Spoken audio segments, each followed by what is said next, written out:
The myth you were taught about Native Americans. We've all seen the image. A proud native elder standing under open skies, a feather in their hair, a sacred bond with the land. We were told they named every river, spoke to the trees, and only took what they needed, always with respect, that they lived in harmony with the earth, unlike the greedy invaders who came after. It's a beautiful story. And like all beautiful stories, it says more about the people telling it than the people it's about. Because the truth?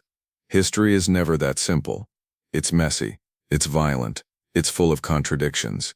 And if we dare to open the door to the full truth, we'll find a version of history far more complicated and far more human than anything we were ever taught in school. Why one-sided history creates a dangerous illusion. Why does this matter? Why dig up painful truths or challenge popular beliefs? Because the stories we teach shape the minds of future generations. If we only teach that one side of history was wise, spiritual and peaceful, and the other was violent, greedy and cruel, then we're not educating, we're indoctrinating. We're raising kids to see history through a lens of guilt, resentment, or blind admiration, depending on which side they think they belong to. And when people grow up believing their ancestors were either devils or angels, it doesn't build understanding, it builds bitterness. There's no justice in that, no learning. Just a warped mirror that reflects what we want to see, not what was. If we want unity, real unity, we need truth, all of it. Topic 1. The myth of the noble environmentalist. One of the most repeated ideas in schools and media is that Native Americans lived in perfect balance with nature. The image is almost sacred now, and questioning it feels like heresy. But what does the evidence actually say? Historically, many native tribes shaped the environment aggressively. They set vast forest fires on purpose to clear land for planting. This wasn't a small campfire here and there. These were megafires, stretching across miles. Yes, they were using knowledge of fire to manipulate the landscape, but these fires also killed hundreds of thousands of animals, rabbits, deer, birds, even predators. They destroyed habitats, they displaced other tribes. In short, they were managing the land, not worshiping it. Take the Great Plains buffalo hunts. To maximize efficiency, tribes would sometimes herd entire groups of buffalo, hundreds at once, off cliffs. It's called a buffalo jump. It worked, but it was brutal. And often, not all the meat was used. Much of it was left to rot at the base. Again, this isn't a moral judgment, it's a human one. Civilizations adapt, they innovate. But pretending they lived as untouched children of nature doesn't respect them, it dehumanizes them. They weren't nature-worshipping caricatures, they were smart, tactical survivors. They did what they had to do, just like every other group of people on Earth. Topic 2. The selective memory of atrocity. Most of us learned in school about the horrors Europeans committed: slavery, massacres, colonization, land theft. And those events were real and devastating. But what we didn't learn, what was never even hinted at, is that native tribes had their own dark histories too. For example, the Aztec Empire, often romanticized today, built actual temples out of human skulls. Historians estimate over 20,000 human sacrifices per year, hearts cut out on stone altars, blood flowing down temple stairs. Some tribes in North America practiced ritual cannibalism, eating the flesh of conquered enemies as a show of power.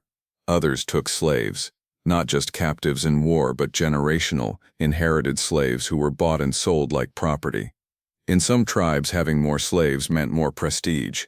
They weren't just labor, they were wealth, and yet somehow this side of the story never makes it into children's books. Why? Because we've decided that some atrocities matter and others don't. But if we want to be honest, truly honest, then we have to tell the whole story, not just the parts that make us feel better. Yes, Europeans were brutal, so were native tribes.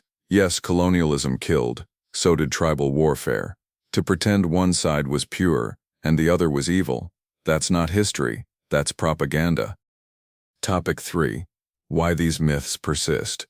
So if the evidence is out there, if scholars know this, why do we keep telling the same old story? The answer lies in ideology.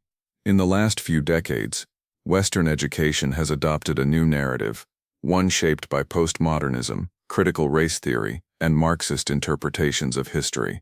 In this narrative, the world is divided into oppressors and victims, power is evil, tradition is corrupt, and anything indigenous, ancient, or anti-Western is noble by default. That's why European actions are taught with shame, while native actions are taught with reverence or ignored altogether. But this isn't just a cultural shift, it's a political weapon. By framing Western civilization as uniquely guilty, modern movements can justify radical changes to law, education, economics, and even free speech. It creates a constant sense of moral crisis. It tells young people that they were born into a system of evil, and that their only duty is to dismantle it.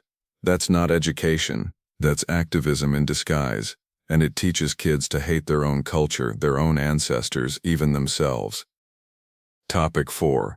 The humanity we miss when we simplify. Here's what gets lost in all this: the actual people.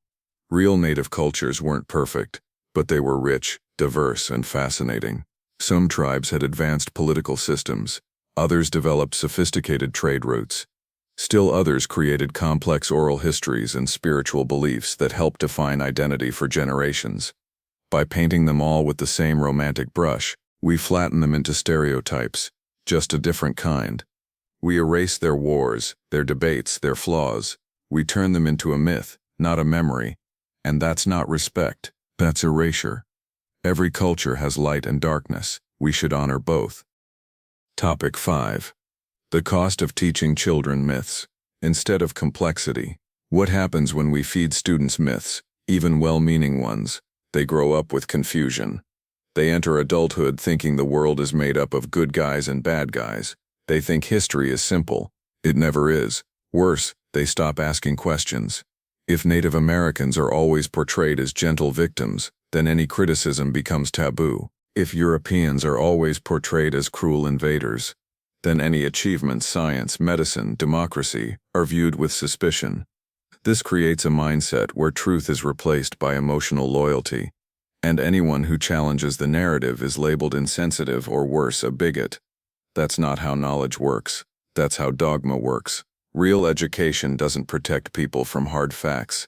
It exposes them to complexity and trusts them to think through it.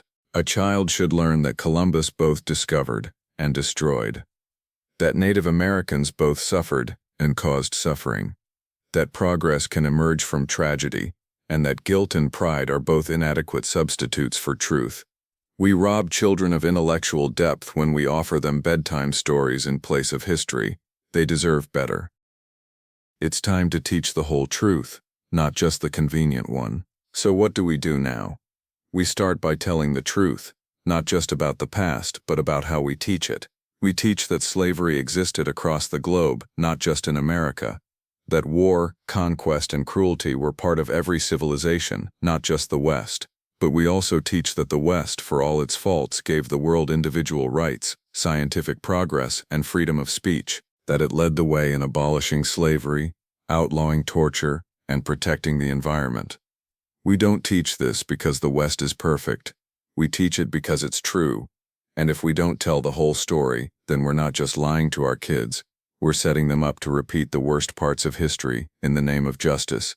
If you believe in truth, even when it's uncomfortable, subscribe, share, start the conversation. And if you're curious about how the world is actually getting better, click the video on screen now, because history isn't just what happened, it's what we choose to remember.